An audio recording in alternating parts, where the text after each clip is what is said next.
Welcome to the Hustle and Flow podcast. A platform we use to explore varying perspectives and opinion through candid conversation. We chat about philosophy, business, and all things life. I'm Shaun the Hustle. And I'm Les the Flow. Let's go. So my turn for a topic this week, Les. And the topic I've chosen is reflection. Okay, cool. Yeah, so I think something that's been pertinent for me at the moment, and I think for a lot of people at large, given the timing of where we are. We're at the end of May now. Everywhere around the world has been pretty much in some form of lockdown or quarantine.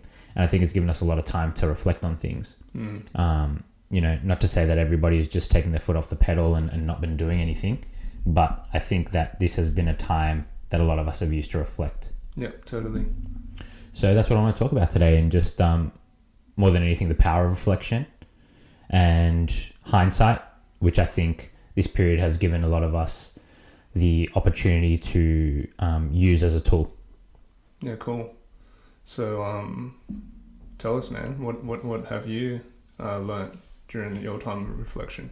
I've just learnt that you need to actually take time to reflect on things. So I've always done that, but I guess not to the degree that I have recently. And that's one, because things have changed very rapidly for myself and for a lot of people, business-wise, life-wise, what you believe you're able to do and you're not, what you're told you're able to do and not by mandate and things like that. So it's kind of made me reflect on how I operate more than anything, and how I had been operating and how I want to operate going forward. Yeah. Yeah. No, it's interesting. I mean, we always talk about this, sometimes on and sometimes off the record about my personal experience through this lockdown period. And like I always say, it hasn't really been that much different for me, because I've been used to self-reflection and doing that quite deeply for quite a few years now, ever since I've deepened my meditative practice. That for me is just like a very deep and intentional practice of reflection and inquiry, So it's interesting to, I guess, see it from other perspective, especially widely and collectively. I think a lot of people are feeling the need to sort of step back, or they're forced to do it just because of their circumstances. And I see that absolutely as a positive, because like we always talk about as well, in terms of like harmony and balance of everything in life, we can't go 100%, all go,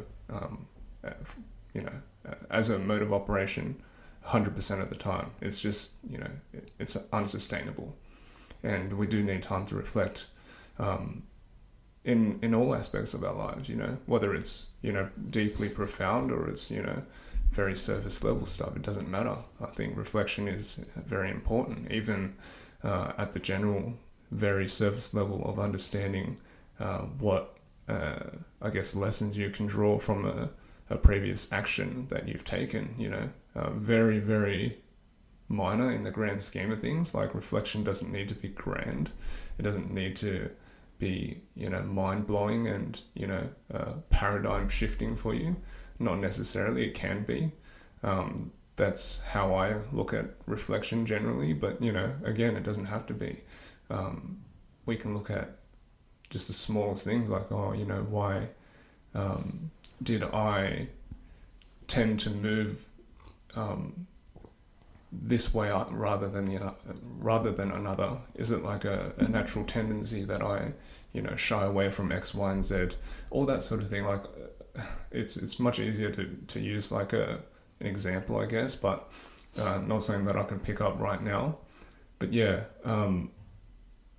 like me, man. Like, reflection is I love that shit. It's what I do. Yeah.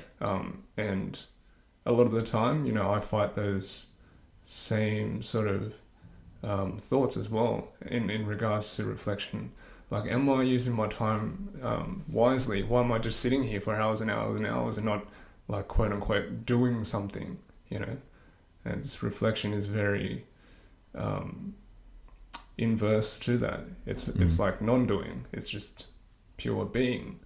But with that, there's so much more that comes out of that for you if you allow it to, and if you just practice and notice, you know? Yeah, for sure.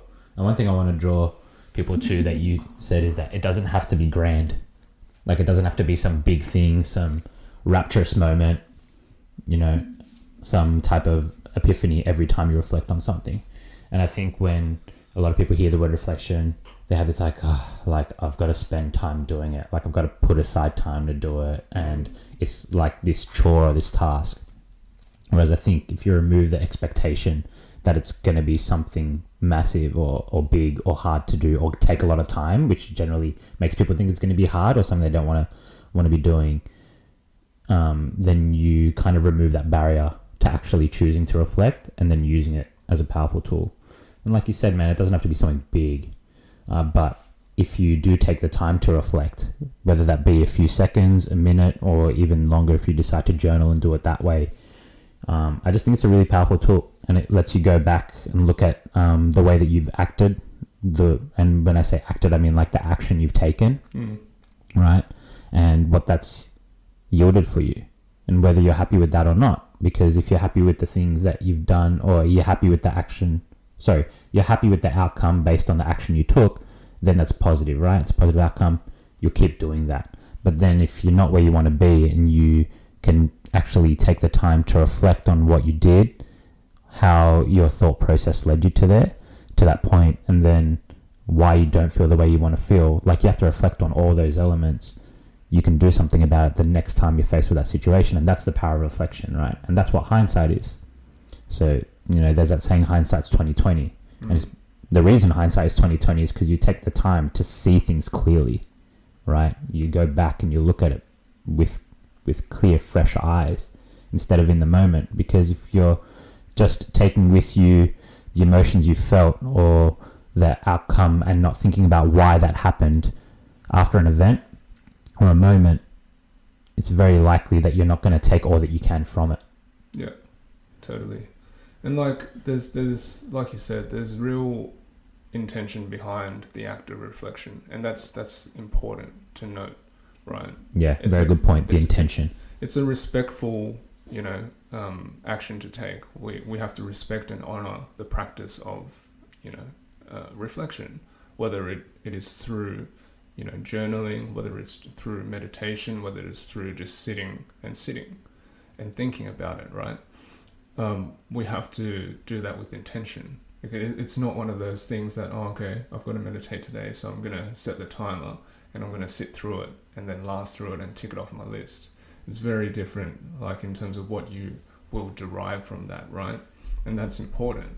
Like you have to have the intention of listening, essentially, and not really like necessarily deriving anything from it, but the reflection is there.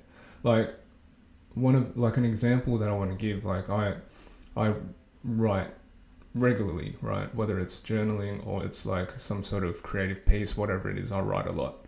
And when you do write, whether it's whatever medium you're taking, whatever reason you're writing, you'll find that it allows you to put your thoughts down on paper or using like any other medium. It's a different medium than just allowing it to sort of swirl around in your head, you know, continuously, right? And that can happen, you know, unconsciously for you. Like thoughts will just swim around your head, and we all know this, right? But when you intentionally sit to write your thoughts down, then naturally you'll find that more and more the thoughts will come out and open up new threads for you. You sort of say, oh, you know, now that I think about it, this and that, or the other, it'll open new doors, and you'll just, you know, make you think a little bit more. And maybe, you know, if you want to follow those threads down, then that's further reflection for you at a deeper level. But if you don't, then hey, you know, you've uncovered something, you know. But like for me, reflection is about really learning more about yourself and why you do certain things, you know, and how you act in a certain way. And that can go deep. It can go really deep, you know, those sorts of things in terms of what makes us who we are. They're deeply ingrained in, you know, our characteristics, our makeup, that is, and we talk about this all the time in terms of our upbringing and our environment. Like recently, I've been reflecting on a few things about myself that have been mental blocks, right? And they correlate back to relationships with, my father when I was younger, and my perception of him and his personality and who he was. So those things, like, they are ingrained in you, and without deep reflection down those sorts of roads, you're never going to understand why you hold certain perspectives, or you see things in certain ways, or you react to certain things certain ways. So, yeah. Yeah, man. And one thing I really want to draw people to is that reflection is a type of learning, which is what you said, right? It's a learning. And I believe that it's a learning from your experiences and your emotions, right? Being conscious of those things. And, if you've been reflecting on your relationship with your father, the experiences that you had in your life, and how those different experiences made you feel, right? You can take something from that and then apply that going forward in your life. Right? Like with any relationship, any experience, any emotion. And that's what I've realized reflection does for me as well. Like, it's learning, like, from your experiences and emotions that you've had. But yeah, taking the time and honoring it, like you said, is also very important. And I've also noticed, you said something else as well, which was like, instead of letting the thoughts swirl around in your head, putting them down. That's really powerful and useful, right? Because I was someone who always just used to think about it, and it would just swirl. And when you let it just swirl, when you think about something swirling, right, it's going round and round and round. And you have the same thought over and over and over again, right? And to me, frankly, it's a waste of time, because you could write it down and then it's down there. You're not going to write it out 15 times, are you? But when you let it swirl in your head, that happens. It comes around and around and around a number of times. And so I think that's a really good tool that people can take away, like a practical, useful tip is like, write things down, man. When you're reflecting, write them down. I still do it sometimes, right? Because I walk a lot. It's how I guess it's kind of like a walking meditation for me, or a moving meditation for me, because I walk and I think about things. It's the time that I spend alone, right? But when I'm doing that, I don't always write things down. And I notice that I'm just thinking about the same thing over and over and again. So sometimes I just whip my phone out and then I'll write it down. And once there's just something to that, I've mentioned it before. I learned it from Shaun and it's fear has no place on paper, right? Like, fear has no power on paper. And it's true. You notice, man, when you write things down, there's something that happens inside where, like, it changes how you feel about it because you've put it out there. Something as simple as writing it down for something that's, a fear for you, it allows you to release some of that fear. And if you've never done it, I'd implore you to try it. Totally. Right? It's one of those things you hear and you're like, oh, as if. The first time I heard it, I was also skeptical. But then, learned that things that you're skeptical about, you shouldn't be skeptical about unless you've actually tried it or experienced it. So I did it. And very first time I did it, it worked. I was like, oh, I'm not as worried about this. And also because when you see things written down in front of you and you read them back, some things just seem a bit absurd, but you've let it swirl around your mind so many times that it's become significant. And when you actually put it down, you realize it's not as significant as you thought, right? And that's the key. Totally. Not as significant as you thought. Totally. So putting it down helps you to relieve some of that pressure, relieve some pressure you're putting on yourself, right? Some of that worry, and allows you to actually process your thoughts. And there's also an element of that which is important, right? Is that when you write things down, there's a structure. It allows you to structure things. And when you let things just swirl around your mind, they keep mixing and they collide, and then you think about something else, but then you haven't really resolved the first thing. It swirls back around and comes back around to, cause some havoc in your mind. Whereas when you write it down, there's a structure to it. Yeah. And I think that's important to note, right? Like the whole visualization of swirling it around. Basically, you think about what that is, and you can reflect back to any of your own experiences of, overthinking or, creating stories in your mind about certain things, you can create these crazy stories that just think of things that are, beyond the worst case. And they will become so real for you if you just allow them to continue to swirl and snowball in your mind, right? So any sort of release is important, and journaling is just a tool to do that. Like, just like this conversation, like these conversations, before Shaun and I recorded them, they were, our opportunity to bounce thoughts off each other and let each other know how we're feeling about certain things, and basically airing out, our concerns or our anxieties or whatever it is that we have on our minds for that time. And that in itself, it's another medium. It allows the thoughts to come out through verbalization, through words. And, if you bounce that off someone who is looking at them from a different perspective, they can create a bit of clarity for you as well. Because they don't have that noise that's within your own mind, right? So that's important to know. Like, these are all tools, right? And like the point is that we choose to pick them up or not. Like, I get this all the time with meditation, because like I'm glad that you brought up the point in terms of, and your example of the journaling, right? Because when you first did it, you mentioned that it worked straight away and it was easy. So it's like we like inherently humans, we like that instant feedback to say that it works or not. That sort of sends us in one direction or another to say that we should keep doing it or not, right? Yeah. But meditation, for most people, once they first sit and try it, it doesn't quote unquote work for them, right? Because it's very difficult, in comparison. Like, I too had the same struggles. Like, it took me a few years before I cultivated a very strong daily practice, right? But like, I hear people say this all the time, like, meditation is just not for me. That's bullshit, honestly. That's total bullshit, because it's like any tool. You choose to pick it up and use it, right? And that's the difference. If there's a barrier to it, there's a little bit of difficulty, you're choosing not to use it anymore, but persevere with it because you don't believe, right? Or you just can't be bothered in doing it. Like, I use the analogy, it's like saying, oh, I don't know how to write, so I don't want to use a pen. It doesn't take away the ability or the capability of the pen to write. Yep. Do you know what I mean? Yeah. It's a tool. For sure. It's proven. Everyone who has benefited from meditation knows that it works, and it's profound. And it may not be completely explainable, but that doesn't matter. We're talking about experience here. Yeah. And so there's a few things that come up for me when you talk about that, right?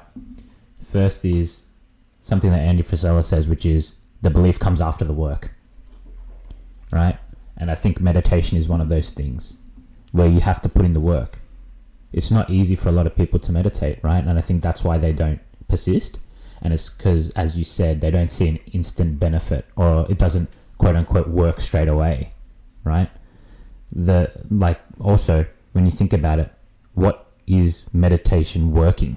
Do you know what I mean? Like, it's going to be something very different for you, for Bob, for Susie, for whoever chooses to undertake the practice. But I do believe it's one of those things that you're going to gain the belief that it quote unquote works after the work, right, that you've put in.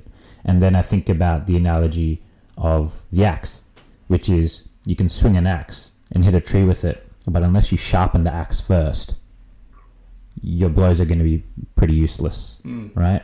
And meditation is one of those things that I think about in that nature, which is you've got to sharpen the axe.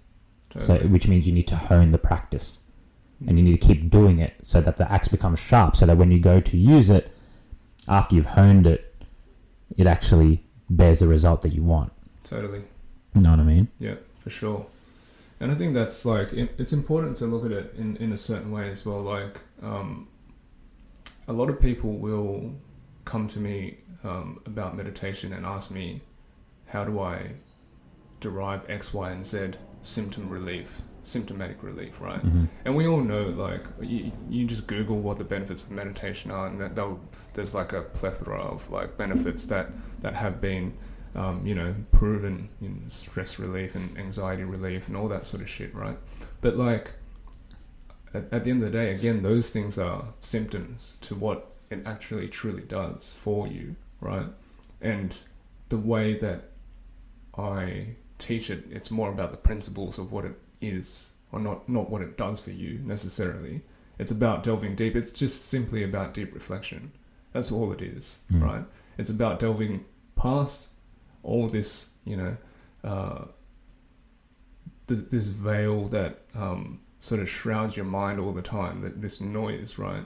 And just understanding more about who you are innately without this character or ego that has been built for you. And that's what reflection does for me. That's what it is for me, right?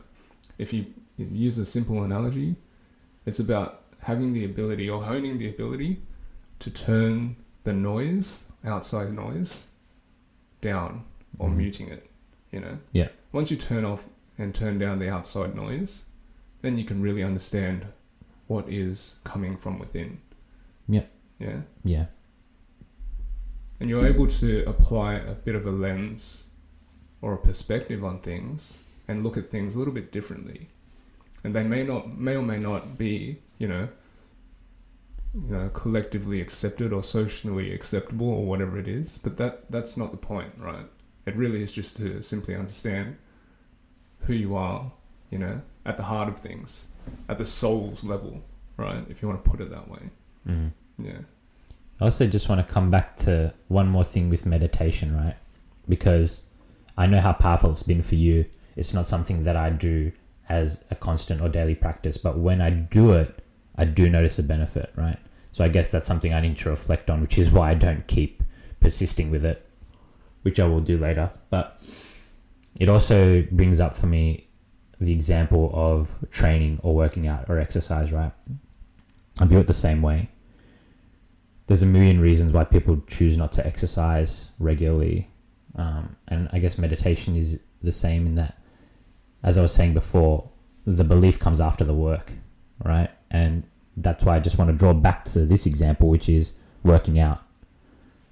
It takes a long time for you to see the result of working out or eating well after you've been eating like shit for a long period of time, after you haven't been taking care of your body for, months, years. In a lot of people's case, they think that they're going to do some diet or do some move which is going to get them chiseled abs or lose weight at an exponential rate that's actually just not physically possible, right? And which we've proven isn't going to happen with science. Like, we're in a very different age of nutrition and exercise and physiology knowledge. So all these like fat burner pills or do this ab crunch exercise and you're going to get ripped six-pack abs, we all know it's bullshit now, right? But we all know as well that it takes time to see the result from exercise. And you yourself know this, I know this, and we've seen it plenty of times, right? Is that nothing will happen for a matter of weeks and then suddenly, bang, things just shift. And I've witnessed that happen for people when they meditate, right? It's like just going to the gym, doing the workouts, eating the food that you're being told to eat by your coach, and you just see no result. Your body looks the same. You actually feel kind of worse in a way because it's painful. You've been working out, your body, your muscle fibers are torn, you're recovering, right? There's all this stuff happening and you're like, I don't look any different. I actually feel kind of shittier right now. And then that plays in your mind. But if you just persist, you push through and you start to get the results you want, whether that's losing body fat or getting stronger, like it happens after some time. Yep. But there's this period where it feels like nothing's happening. And that's the key, right? It feels like nothing's happening, but it is. And I believe that's the same for meditation. And that's what I've noticed when I've done it for a sustained period of time. You think nothing's happening, for quite a while, for a number of weeks, really.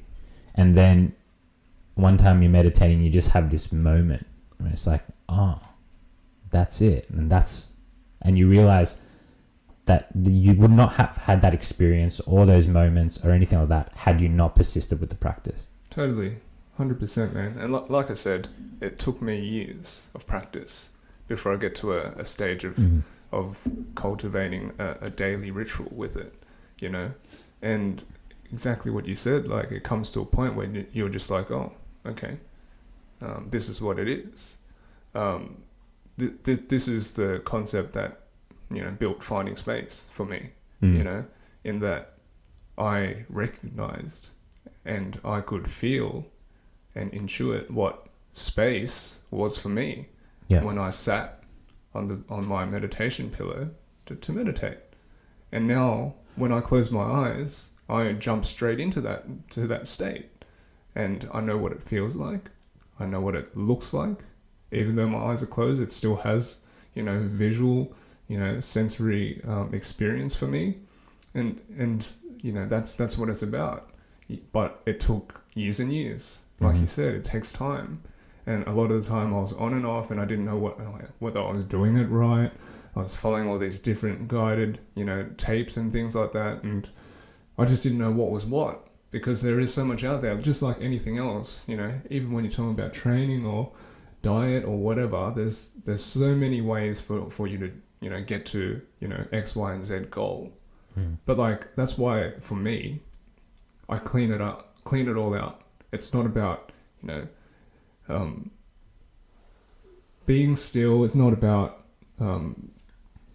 sleeping better. It's not about sending love to the universe. It's not about de-stressing, losing anxiety, all that sort of stuff. It's not about that. They're all, you know, beneficial symptoms to a good meditative practice. I guarantee that. Like, if you can meditate well, all those things you will get, right? You will derive those benefits. But like I said, the principles behind it is just finding that space for yourself, turning down that outside noise, and just being with yourself and understanding more about the world inside of you that comes out from inside of you, not what people tell you they think you are, and all that sort of thing. So that's reflection for me. That's just reflection. Yeah.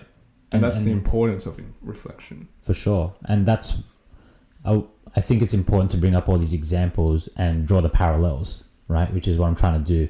And coming back to reflection, right? And meditation is definitely reflection. Is there's a period of time where you're going to do it and you're not going to feel like anything's happening, right?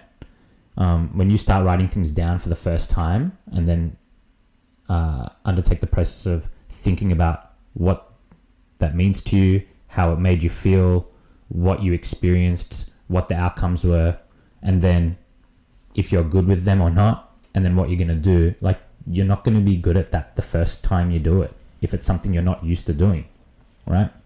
We all reflect on things, but the way we reflect on them is very different. And you said something else which is important, is honoring it, right? And having intention about doing it. And I also want to draw people to the very important fact that there is a big difference between reflecting and just living in the past and doing nothing with that, what you're thinking about, right? Because that's very easy to do as well, is to just keep thinking about what happened and not actually do anything with that knowledge or with that experience. They're very different. Totally.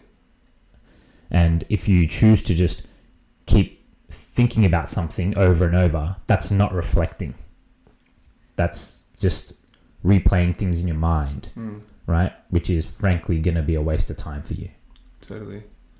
I think that's basically similar to the analogy of that swirling, you know, in your mind. Basically, it's you're just allowing it to, you know, continue to have a place in your thoughts. Yeah. You know, without intentionally unpacking that and understanding what it might mean for you, why it continues to live in your mind, you know. And I think, you know, if you think about the word reflection, and to go on a little bit of a tangent, but not really, right? But this is just a different way of thinking about reflection. Like, what else reflects? It's a mirror, right? And we've said this a few times, and I think reflection and looking at your interactions with people, that's important, right? Because it's been said, by many famous psychoanalysts, in the 19th and 20th century, the famous ones like Carl Jung and stuff like that. They say, you see yourself in others, and if you think about that and reflection, right? And if you reflect on those sorts of examples, like think of any close relationship you have. There's always going to be, tension at some points, right? It's inevitable because everyone is different. Everyone has different perspectives and points of view. And if something, heightens your emotional state, like an act from your, significant other, for example, then that's something to reflect on, Like the immediate response is to say that, I don't like what they're doing, right? And of course, that's what your emotions are telling you. But if you reflect upon that, why? Yeah, why don't you like what they're doing? Yeah, why is it that? And then a lot of the time, what you'll find is that it's actually something you don't like about yourself, And that's why it's important, and that's why I bring up the whole reflecting and mirror aspect of things. It's exactly the same thing. Like any interaction we have with anyone, if someone, causes some sort of emotional uprising in you, whether it's good or bad, it tells you something about you and who you are. Why you respond to that, And also, to add to that, I do agree that, if there's something you see in someone else that evokes an emotion in you that's generally a negative one, that it's something you don't like in yourself. That is the case a lot of times. But sometimes I find that it's not, and it's different. When you reflect, it's rather, there's a virtue there that person is not fulfilling in your mind. But that's on you. Yeah. Right? Because they're your virtues. Yeah. So I think that's important to note as well. It all comes down to how you're viewing the situation. Yeah, man. And at the end of the day, like, you're not going to be able to derive one way or another unless you reflect upon it. That's right. And brings me to something which I always say is, like, life is the experiences we have and how we feel about them. Like, there's no big moments. There's just the moments and then the meaning we attach to them. Right? And that's what dictates how we feel about things going forward. Because the same event can be experienced by two different people in two different ways. Right? Because you've taken that experience, you've taken that moment, and you've attached a meaning to it. Yeah. And that meaning that you attach to it dictates those type of experiences for you going forward. And that's the importance of that. Right? It's one of those things that's very easy to say and not think about. It's like, it's just life is just the moments we have and the meanings we attach to them. But you got to think about that and reflect on that. And when you reflect on a moment you had, the meaning that you attached to it and how that made you feel, you get to decide whether you want those types of events to make you feel that type of way. And that's what's important about it, I believe. Yeah. Because that is going to dictate your mode and operation going forward.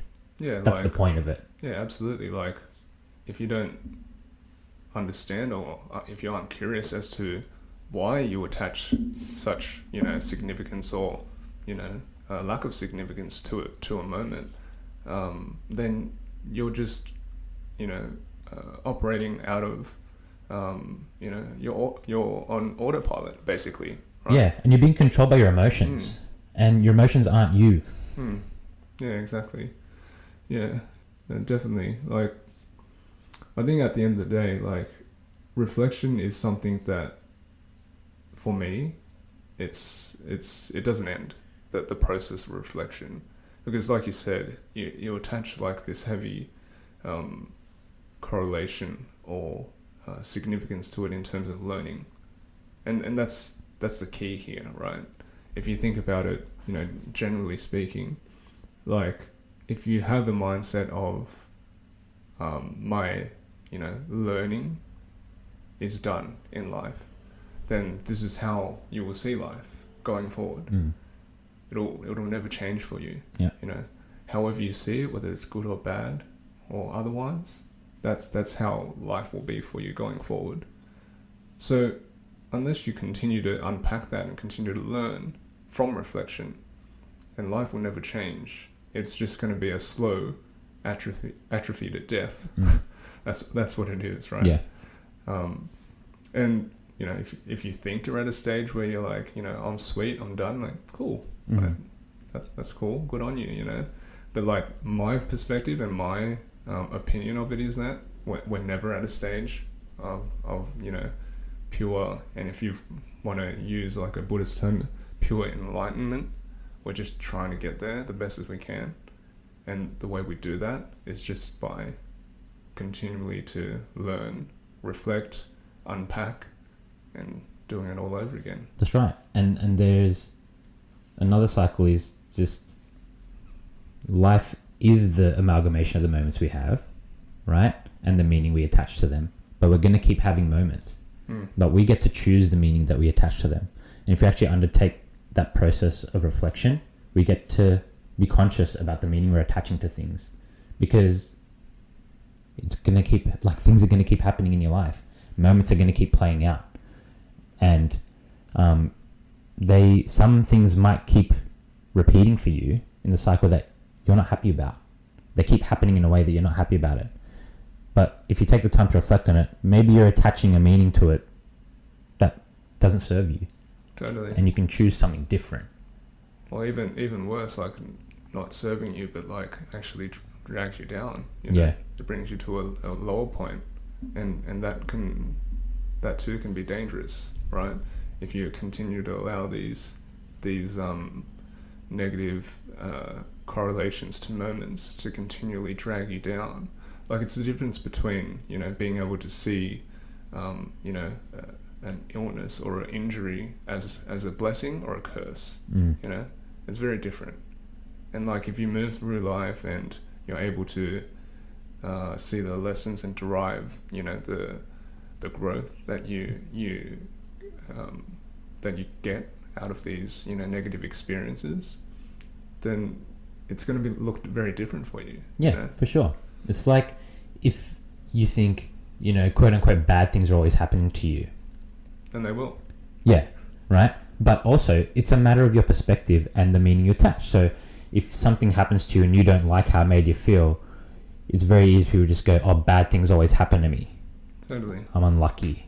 Or whatever you want to say about it, right? But you also can take a moment to pause, reflect, and say, this is a situation that's happening that hasn't given me the outcome I want.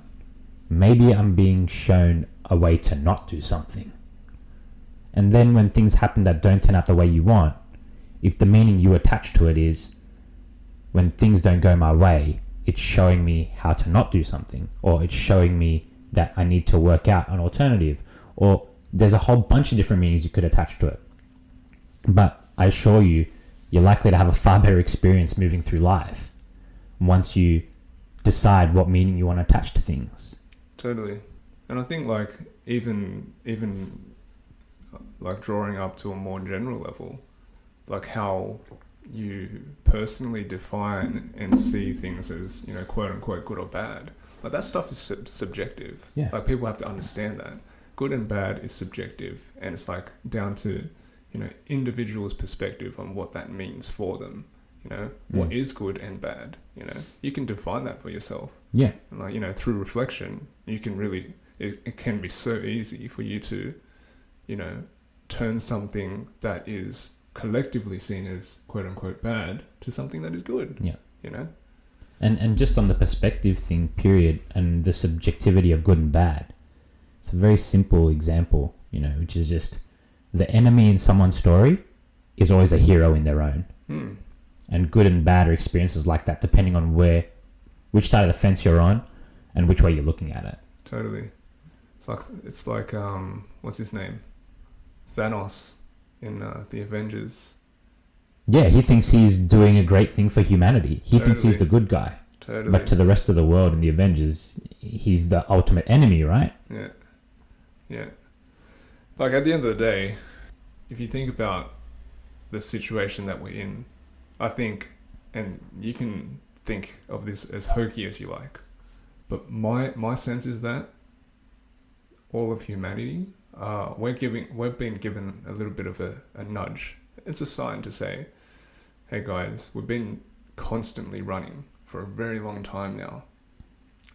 Maybe it's just time to slow the fuck down and just have a look at the lay of the land and really assess whether this is the direction we want our people to be walking down. I truly believe that, That is my sense of this, situation at the moment. Like I myself, I will reflect anytime, regardless of what external factors are influencing, right? Because I'm curious. I'm just curious, and I want to continue down this thread of, wonder and awe in my life. That I don't know anything, and I want to continue to learn more about myself and who I am, and what I potentially am here to bring to the world. Whether it's profound or not. But I want to know, because that's for me. That's my thing. Mm-hmm. That's what I feel like I've been born to do. So looking at from the inside out, looking at modern society, how fast we are, at the rise of technology, all this sort of stuff. It's beautiful. It's great stuff. It's helped us. We wouldn't be here without it. The ease of talking through these microphones and recording some, voice clip and posting it on the internet to share with the world. But at the same time, and it comes back down, like if we don't know why we're doing certain things and we don't reflect upon that, then it can be very easy to be influenced and do things based on external factors that may or may not align to who we truly are. Yeah. And I think that's a massive power of reflection, is it allows you to assess things and see if they're in alignment with who you want to be, or if you're completely out of alignment with who you're trying to be and who you want to be. Totally. Right? Because a lot of the time we're striving to be someone different and to improve or to change something. And that's cool. I think it's really cool, right? If you're not who you want to be, that's okay. Because you can become who you want to be. You choose who you want to be and you work towards it. But you have to reflect in that process to see if the things you're doing, the actions you're taking, the mindset that you're cultivating is helping you to become that person or not. And if you're in alignment, and if your actions are congruent with who you say you want to be, because then you need to think about, do you actually want to be that person? Why? Yeah. Or not? Yeah. And I think like even if we step into a more practical environment, right? And you think about big business, or even business in general, like back in corporate, and I worked in the finance industry in project delivery space. The methodology of project delivery, they had periodic check-ins that were reviews of the last 2 weeks that have passed. And we just ask questions like, what went well, what could we have done better, and what was missing, and things like that. That's reflection, on past actions. Yeah. There is an intention to improve and get better. For sure. And that you can apply that everywhere. Big business or small business. If you're not looking backward, just to see, based on experience, like tangible experience that you've done, actions that you've, undertaken. If you're not looking back at those and seeing what went well and what you could have done better, and using that as a just simple feedback mechanism for yourself, then man, you might learn the hard way, Yeah. And, it just makes me think about the fact as well that, so you're talking about that 2-week process that you guys use, see what worked well and then what didn't work well. And the things that didn't work well likely caused some type of pain, right? And brings me to that equation that Ray Dalio has, which is pain plus reflection equals progress, right? It's pain plus reflection equals progress. And can assure you there's going to be plenty of pain points throughout all of our lives. Totally, man. And that's, like you said, it applies in any context. yeah. Life, business, whatever. Yeah. But the beauty of it is, like, the beauty and the pain is that if you choose to reflect on it, right, and you bring those two elements together, it results in progress. Totally. And that's what so many of us are searching for and trying to achieve. Yeah, absolutely. Absolutely. And, you know, you'll see this used in, you know, varying approaches, but it's the same in different contexts, right? Like even in marital relationships, right? If you like have frank and transparent discussions with your significant other, then you're reflecting on the state of the relationship. You know, you're understanding that there might be some misalignments in certain things, and you're trying to understand and reflect upon why. You know, that's reflection and progress and improvement. Like, that doesn't end even in a relationship once you know, sign the dotted line and say you're married. And you don't just, you know, that's done and dusted. My job is done. Like, really, every context that you apply, if you do not reflect with the view to, you know, grow or progress or unlearn or whatever it is, or however you want to put it, then you are essentially standing still. Yeah. In a world that is moving very fast and will simply pass you by. Mm-hmm. And one other thing I just want to add about reflection as well is, we've talked about all the ways that it can help us. And the fact is, things are going to keep happening, right? And if we don't reflect on them, they're just going to keep happening to us, instead of us being able to take power back and decide that things are happening for us and operate in that way. And I would just implore people that I wouldn't put off the process of reflection. Totally. Because there's going to come a time when something's going to happen. And if you'd actually taken the time previously to reflect on something, it can turn out way better for you. Or you can have a much better perspective, have a much better mindset about the situation you're in that moment. And, like, is this something you're going to have to do? Yeah. So don't put it off. Just start the process so you get good at it. Because it is something you can get good at. And I think that's key, like starting the process, right? And you needn't look at it as something that is, or allow it to get to something that seems overwhelming, right? And it's like anything. What do you mean by that? Like, if you put something off in terms of reflecting about something, right, for a very long time, it's going to snowball in your mind, and it's going to get much larger than it needs to be, right? And even if it does get to that stage, there is still, you know, opportunity for you to approach it. And, like, don't think that because it's already too big, or you've got let it get to an overwhelming state that you can't approach it. It's you have to just break that down and look at it at a smaller level and make it less scary for yourself, really, right? Because, again, what's the alternative? It's just going to get worse and worse and worse for you, right? It needs to be attacked at some point. Yes, it really does. For sure. Yeah, that's it's a really like good that. point. It's like that analogy of, you know, trying to keep a beach ball under the water. It's going to come up at some point. You know, it's the pressure release valve. Yeah, basically, right. And if you keep holding it down, the further you push it, the higher it bounces and explodes. Right. That's right. Yeah. So, I think that's a pretty good coverage of reflection. What do you think? I did have something else to talk about to close it off, but it seems to have slipped my mind. So maybe we'll you know, cover that off in the next episode if it comes back to me. Yeah, cool. We'll park it there then. All right, mate. Why don't you tell everyone where they can find you? Easiest place to find me is on Instagram. So just Shaun_Coop, which is SHAUN_COOP. Just shoot me a message there. We can chat there, and if there's anything you guys want us to talk about on the podcast, you can hit us up there. And how about you, Les? Yep, just on my website, findingspace.co. You can always shoot me an email through there, or you can send me a Facebook message through there as well. Or you can find me on Facebook and Instagram. My handle's @findingspace.co.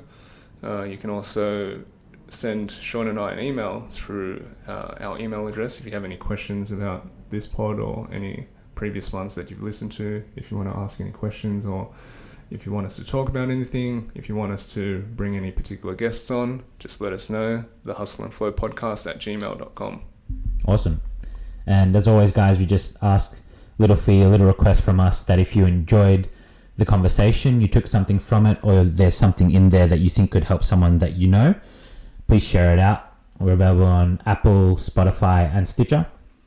And another thing I would ask you guys to do is, if you did like the podcast, please just take a moment to rate it or leave us a review. It helps us a lot and lets us know if we're traveling in the right direction and you're actually getting stuff out of these podcasts, which is the reason we do it, is we have these conversations to, put our thoughts out and hopefully provoke some thoughts in you as well that help you progress and move forward. So until next time, guys. See you later, guys.